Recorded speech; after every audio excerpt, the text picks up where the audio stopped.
Emmanuel, vous connaissiez évidemment par cœur ces problématiques et ces questions liées au métavers.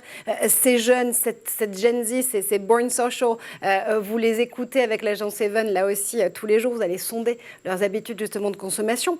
Qu'est-ce qu'ils vous disent aujourd'hui de ces métavers-là? Qu'est-ce qu'ils en veulent?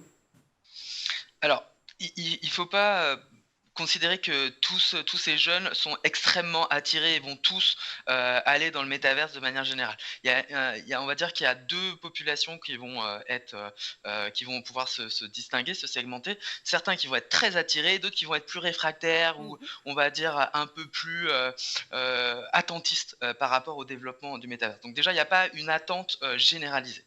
Parmi ceux qui vont avoir le plus d'attentes, à propos, du métaverse, quand on va les écouter, on va se rendre compte que ce qui va les intéresser principalement, ça va être de considérer le métaverse comme un espace de créativité. Ça, c'est le 1er point, de voir le métaverse comme un endroit sur lequel ils vont pouvoir créer de nouvelles choses, avoir des expériences extraordinaires qu'ils ne peuvent pas avoir, dans la vraie vie.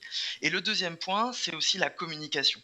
Un peu comme, ce qui était expliqué tout à l'heure par rapport aux problématiques RH, ils voient dans le métaverse un nouveau vecteur, pour pouvoir, discuter, rencontrer des nouvelles personnes, surtout quand on est jeune, on est toujours dans cette démarche d'aller vers l'autre et donc le Mhm. métaverse peut être un lieu, pour, pouvoir, effectivement, rencontrer de nouvelles personnes, avoir de nouvelles relations qui vont pouvoir s'établir, dans ces environnements, virtuels qui, leur permettent, voilà, de s'extraire, des contraintes du réel.